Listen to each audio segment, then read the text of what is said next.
everybody else, right? Everybody else is going to have to play off of you. If you are constantly out of your gap and you're a gap sound defense and you're trying to maintain your gaps as a D lineman, you're going to be in trouble. Everybody behind you isn't going to be able to play off of you anymore, right? So you got to ask yourself, what's our linchpin? Here at Sac State, it's winning your one-on-one, winning your one-on-one matchup. Coach Wall talked about it, right? Up front is the same way. We play man coverage and we win up front, period. Right? So then everything that we do needs to be based off of our guys being prepared to win one-on-one matchups. We put them in positions as a defense, and then individually with their techniques, we're going to try to get them to win their one-on-one matchups. All right? So you got to ask, what's the most important thing to us, right? Is it effort? Is it winning our matchups? Is it playing fast? Is it being gap sound, right? Are we really in on creating turnovers? And we're going to give up a little bit, right? Are we going to be okay with being a little bit less sound on certain things because we want to be able to create turnovers? Right? Tackling, whatever that is for you. So you got to ask yourself, how do we put players in the best position to be successful? So this is a little thing, this is a Mike Leach throwback, right? Came out there, so snapping the ball with the receiver against Wyoming. Thought it was really cute. They eventually said this wasn't legal, but they let it go for the game. So he got some reps out there with it. But Coach Leach was trying to do whatever he could to try to create leverage, try to create an advantage for his players, right? So we got to be thinking like that. And then, what changes are we able to use, right? So if I change my alignments, how does that affect my techniques? If I don't want to change my techniques, how does that affect my rules, right? If I change my rules, how's that affecting my players? And it's just this cycle of trying to marry everything together so that it all makes sense. So that the different levels of your defense all can come together and play faster and play better, right? Execute at a higher level. That's what we're all looking to do, right? So from an attack front perspective, right, this is different than trying to play a 3-3 or even like the P. Jenkins 3-down stuff, which is fantastic football. It's really good football. It's just if you're going to be an attack front, you're not going to be doing the same things, right? If we're an attack front and we're really telling the D-line to be aggressive, our linebackers can't fit downhill fast, right? When you're hitting duo, you're not going to tell them that they got to hit that thing really, really fast and cover 3 because we're also telling those guys they got to run with the over. Right? We got to marry all these techniques together. When we tell linebackers that, well, now they probably got to track the ball carrier. Their fits and their first steps change, right? Everything changes for those guys. Now their EDDs are different, right? They're not taking one shuffle footwork and getting downhill. It's shuffle, shuffle, am I tracking the ball carrier, right? How do the safeties differ in the box, right? They need to have more overlap. We're going to play more single high coverages because we need to load the box. Corners are going to need to be in bail and man situations more because we're playing more single high. So we play more single high, well, now we're not going to work like catch quarters. Why would we be out there at 7 yards? This is just not something that we're going to do all the time. So all that stuff marries together, right? And so then as a defense, you're going to need to simplify it, allow your plays to play faster, right? And declutter their minds. So if we want the D-line to be really, really aggressive, there's just certain things that you're going to have to give up. And there's also certain things that you can buy into, right? And when you buy into certain techniques, when you buy into certain things, there's going to be blowback, there's going to be something else that you got to give on, okay? So here's the basic philosophy, right? Ignore that one. So as a D-line, we want to dominate everything. I want to have a dominant mindset. When you're a D lineman, you're in the trenches and you're literally hand-to-hand combat on a daily basis. Every single play, you're going against somebody, right? Y'all know that. Every single play, you're going against the dudes. And nowadays, it's all duo. It's a lot of double teams inside, right? You got dudes trying to run you off the ball every single play. Not a lot of teams running zone tracks anymore with their O-line, right? Everybody's trying to base block you. Everybody's trying to roll you off the ball. You got to have a dominant mindset to play D-line, right? You got to have maniacal effort. You got to be tough. You got to attack, all right? Most important things we do is high effort. We're expected to be the playmakers. Don't worry about the three-leg game, okay? So I'm talking about fundamentals. Number one thing we do on a daily basis in a true attack front is get off the ball. And then we have a little bit of variation in how we do it here because we also, here, we take an attack front and we pull it back just a little bit because we do want to be certain things. We want to manhandle dudes a little bit more, right? We don't want to just be hitting creases and not using our hands, right? Before, and I'm going to show you guys, we barely even talked about using our hands. It wasn't important to us, right? What was important to us was getting off the football. So we can still now emphasize, I'm going to get off the football every single play. I'm going to have no problem getting off the football. That should be the first thing we do every single day. It's the first thing we do in drill work every day right now. We get off the ball, okay? And then how do we attack the run? Well, if I'm telling you to get off the ball, now we got to react. So we're getting off the ball, but we got to react to some kind of stimulus. We're going to provide something in front of them, and they have to react off of it, right? In the run, we're not trying to run around blocks. A lot of times with attack front, guys will talk about playing the run on the way to the pass. That's one way to think of it, but you're not running around blocks. We're going through blocks, right? When guys come to us, they're on our track. They're in our way, right? We don't just run up the field. We take an inside angle, and go get quarterbacks, right? Now, when somebody comes on our track, it's a train wreck. So it's a little bit different, right? Now, what that does do for us, though, is that when we do pass rush, now we're in a way better position. Now, when we get off the ball and we do get to a pass rush, we're already 1-2 steps in, right? Now that tackle's got to kick way deeper. He's got to have better sets. Now you're giving your guys out there who have real athletic, an edge, real athletic ability versus a tackle to utilize that, right? So that's the best thing about it. Is like guys who are a little bit lighter, guys who can really run, now they can play in attack front. They can really get off the ball and they can use their athleticism, right?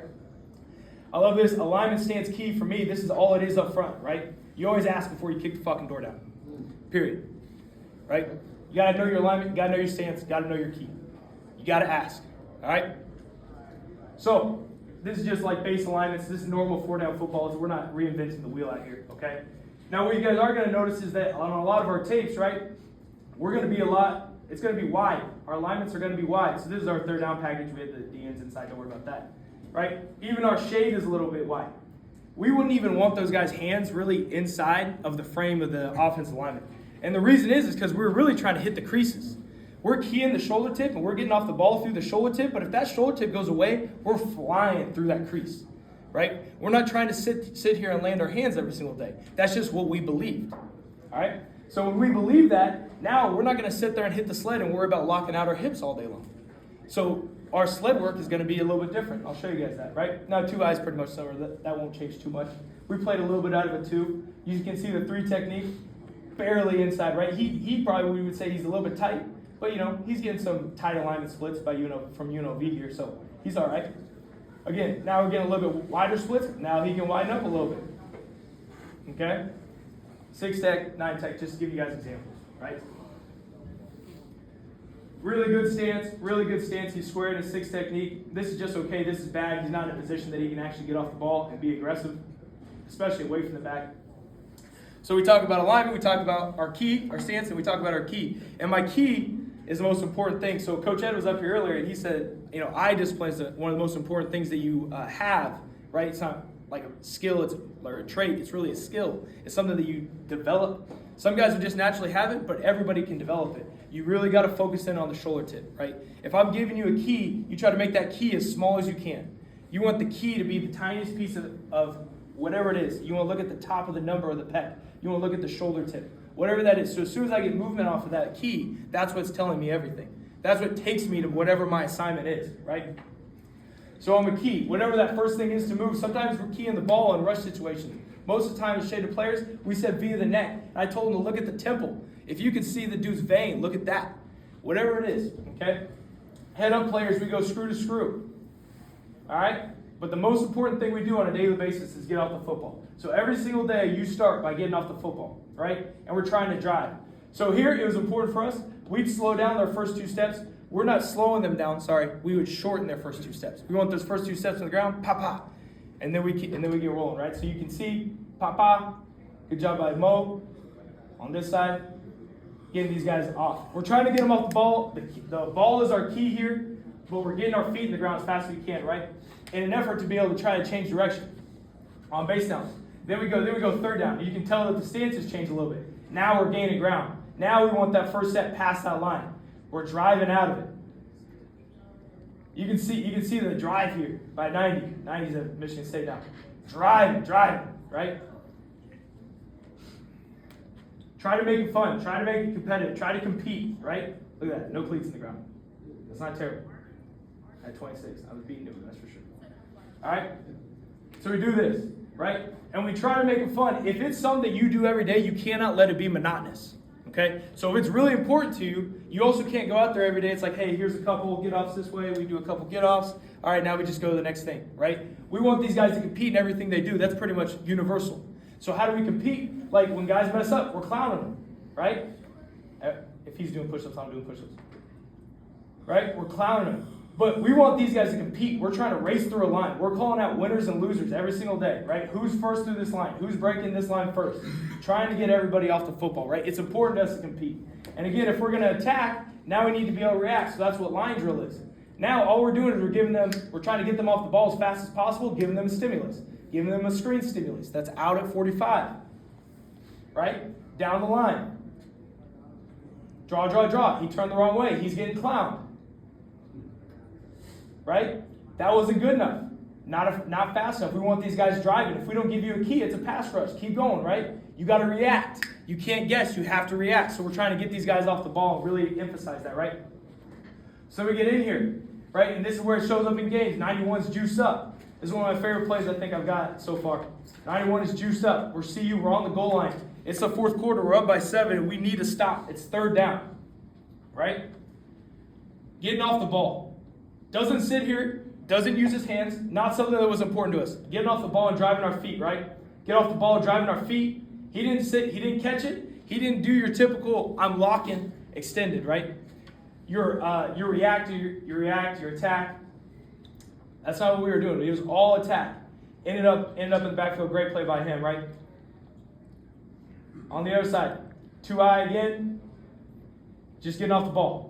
Getting off the ball, being disruptive, right? He doesn't make the play, but he does make the play because he's able to pick off the polar on the same side. Again, getting off the ball. 90 does a good job. This is just him playing football and trying to play fast, right? We can't tell guys when they're right here, he's able to make the play on both.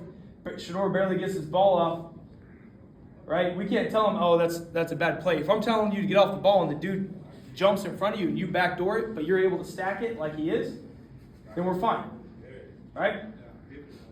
But again, now I can't tell backers anymore because he's going to be willing to do stuff like that. Like, hey, you got the A gap. Because the A gap might not actually be the A gap. The B gap might not actually be the B gap. So those guys track the ball. How everything affects everything else, right? How our techniques marry everybody else's. Getting off the ball out of a 2-eye. Almost took the snap. Good job, Reno.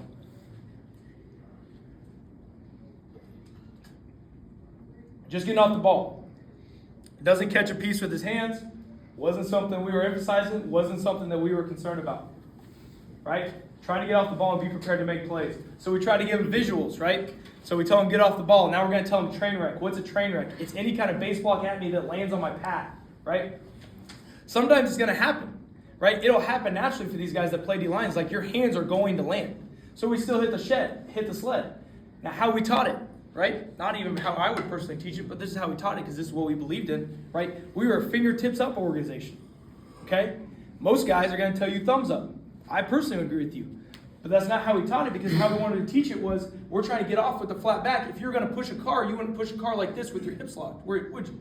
If you had to push your car up the hill, you would be on the board right here trying to lock it out, right? You would be on the bumper, fingertips up, driving through with a flat back. That's what you'd be doing, right? That's what we were trying to emphasize. For us, that's what was important. That's what gave us our advantage, right? What was different for us. Now, again, that's going to change things because now I know I'm not going to lay my hands as much. But here, we're just trying to get off the ball, fingertips up, and move our feet and keep our feet moving. Feet. Our feet never stop. Right? Hitting the sled. We're not reinventing the wheel. We're sliding off one way or the other. We'd slide off with a little better aggression here. And then we'd get old Big Birthday here, which, I don't know if any of y'all have this, you know that this thing is heavy as hell. Great job. So you see his feet moving, flat back, driving out, feet, good job. Right? Again, driving out, feet.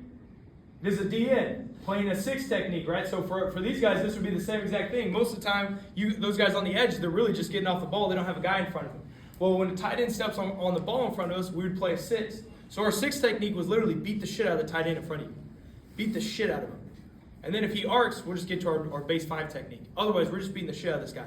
And what happens is you actually end up landing your hands more often, and you end up driving this dude back because tight ends are trying to play with great technique all the time, and they're sliding their feet, and you're already in their chest. That's what we're trying to emphasize, right? So this is a DN, but the explosion at the hips is so good. Hands up, right? My hands should be above my eyes, moving my feet. Again, he's with the Dolphins right now. Feet, stops his feet too early here. Just trying to get out of the way of the sled, all right? So make him come back, do it again, feet, better. We're trying to choke those guys out, right? It was important for us. What else did the train wreck? We would work the bully pad. We're trying to simulate, especially on the edge, I think. Inside guys, you can hit the slope a little bit more, whatever makes sense for you guys. But especially with the outside guys, if you're asking them to do different things every single time, right? If you're asking them to, hey, when you get a down block, you play cut to keep, right? A shuffle, squeeze, whatever that is for you guys. Well, they need to be able to see the shoulder tip go down and then react to it. So we show them all that. But the tackle could also come to them. So we do drills where you're getting all your looks and you're just playing your base 5. Where's the shoulder tip go? That's going to take my first step somewhere, right? Getting off the ball, going straight through them. I get a base block to me, I'm staying down my track. So we were able to get these lines down, and we're trying to just stay on this track as much as possible. As much as possible. Staying on my track. I own my track. Anything that shows up, I'm going through. So if we do that on both sides, we're really condensing the edge. Again, we don't run around blocks. Just because you're in attack front doesn't mean you run around blocks, right? We react to blocks. Dudes show up on our track, it's a train wreck. All the way through, right? And that's how we set an edge. So, get a couple here. Getting off the ball. Looking at the 5 right here. Just trying to get off the ball. Just trying to get off the ball. Trying to make plays in the backfield, right? Great job by him. Great job by him. 2-eye really makes this play. Great job by the 5. Right? On the other side, he catching too much. He catching too much. We don't love that. Trying to be right. All right, another one. Setting the edge. Bullying it. We're trying to bully these guys, right? This condensing the edge means as much as anything else. He took this tackle who started out on the hash, who should be trying to drive him out here and create space, rolls him all the way back. He's 2 yards deep in the backfield. Easy play for the backers, right? There's nowhere to go.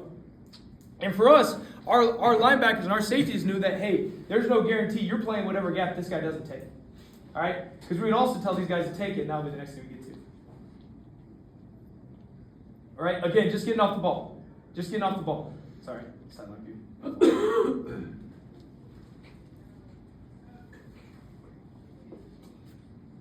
Up top, get off the ball, trying to set an edge all the way on the line of scrimmage, right? Trying to force these guys, trying to get more TFLs, trying to create TFLs, trying to create more sacks, trying to play in their backfield more often. Instead of using the D linemen as pawns for the linebackers and the safeties fits, we want to use these guys to make plays. We want to use these guys to run to the football and require that out of them, right? These guys can make as many plays as any linebacker. You just got to allow it to happen. Here, we basically, really great job inside. We were able to condense this edge down. Shitty set by World, right? Able to condense this edge down. We play a really good cut to keep on the other side. There's nowhere to go with the football. There's nowhere to go, right? And he's just getting off the ball, trying to play fast. Makes a leg drop tackle. That was good. Sweep the legs. All right, taken versus reach, right? You guys know the Spanish bulldozer. So how are we going to train that if we want to take versus a stretch look, right? We're going to put them on the pad, and we're just going to give them different looks. So really fast reaction stimulus. Straight through, he too high. Got to be lower. If he can't move us, they can't move up O-lineman. Hands are too wide. Get my hands tight. Right? And then eventually, we're going to move this thing. So now, both 3 techniques and 5 techniques are getting taught the same thing. Any movement to you, if I stay on my track, and the O-lineman moves past my track, I stay on my track, and now I just have the inside gap. So again, the linebackers don't know. That gap just went from a B gap, my gap, as the D lineman, went from the B gap to the A gap, and the linebacker's gap went from the A gap to the B gap, if you're thinking in gaps. But if he just tracks the football, he's in perfect shape. And now we're able to be more disruptive. Now we're able to make more plays. Because every O-line coach wants you guys to sit in this front and wants you to try to reset the edge while he's running his feet. But as soon as you take this, they don't like that. Right? So we're just giving them different looks. Trying to make the reaction and the stimulus happen as fast as possible. So once we get to practice, we're actually going, right? So again, getting off the ball, great job here. So this is such a clean angle. So 91 right here. Getting off the ball, staying on his track, right? Staying on his track. We usually try to get these guys the inside guys, like 1 foot behind their outside foot as my track. Just stays right down his track. They're trying to run stretch. Now, obviously the guard, this is a miscommunication because they don't get any piece of them. But this is what happens when you're attacking. You're 2 yards deep by the time the center realizes he doesn't have help. By the time the center realizes he's in trouble, you're already 2 yards deep. And now the 3 technique is making a play on the front side stretch, and then a good job by my guy here, just going to set an edge, just trying to get off the football, right? They're trying to take slow guard footwork inside, and we're just going back there to make the play, right? Same thing versus Boise. Getting off the ball, right? Is this perfect by Mo? Absolutely not. Now, he's an NFL athlete, so if he wants to take it like that, he can make this ball bounce. Great with that. That didn't bother us, right? You can't coach a player out of really good players, right? Let those guys play a little bit. If they're getting the job that you ultimately want done, that's more important than how they do it sometimes, right? Again, just staying on his track. This is 91's best thing. The best thing he did was get in the ball game and start getting off the ball, right? Able to force a cutback. I'd love for this guy to actually go make the play, but he does a good job of securing the tackle. All right? Staying on our track. Same thing here. A little bit of a different take for 95. But we get the same idea. I'm getting off the ball, stay on my track, finish inside. Okay? Now in this picture you can see, I'd like for him to take this a little bit faster, but 30 knows on the front side, these guys are looking to take. So if he tracks the ball, he's going to end up in this B gap here, and now that actually takes him because the center has to block him more into his gap, new gap, right? Fit's actually working a little better when you take it all the time. Okay? So that's how we get to. Obviously, we got plenty of examples of staying on our tracks. All right. Now biting the shoulder tip. Now you get a down block. Again, if we're keying the shoulder tip all the time, and we're going to bite the shoulder tip, and that's our thought process. So here we're 5 technique. What's the worst thing you can do as a DN is get double teamed by a tight end and a tackle, right? That sucks. And we tell them, I tell my guys even when they're in and they're like, we're going to beat the shit out of the tight end. If you get double teamed and they never come off of you, that's a win for you. Right? You're not here to take on double teams. So that's a win for you. We knock the tight end back. The tackle can't go anywhere, so they can't climb off their double team. Somebody else out here got to be ready to make a play. And in any defense that's structured, you will have somebody there, right? You have a safety, you have a corner, somebody else is out there. Right? In this instance, it's our safety, right? Does a good job, but he just biting the shoulder tip, throws off, able to make the play. Now, gets a piece of it. Really, this is all Jack making the tackle on Tippy, but. All right, so you're getting different footwork. Boise has different footwork. Boise they were true stretch tracks teams, so they were in an outside zone using the same footwork. Did a good job with it too. But biting the shoulder tip with the shoulder tip away by 94, just staying in that crease, that's a good example of it. Same thing for 34 here, we were chasing. It's a good job. Try to get to my next technique. So then we got head in the crack, and so for me, this is one of the things that's really different when you're in attack front. And we talked about how we don't want to use our hands all the time. Like it wasn't important for us to land our hands. It would happen, but it wasn't what we were coaching. We weren't sitting there watching the practice film every day like, man, you didn't land your hands here. What are you doing? Right? Hands on the inside number and on the shoulder or on the bicep. Right? That wasn't what we were coaching because instead we were trying to get in these creases. So when you get in these creases, you're going to end up in these positions. But if my feet are moving,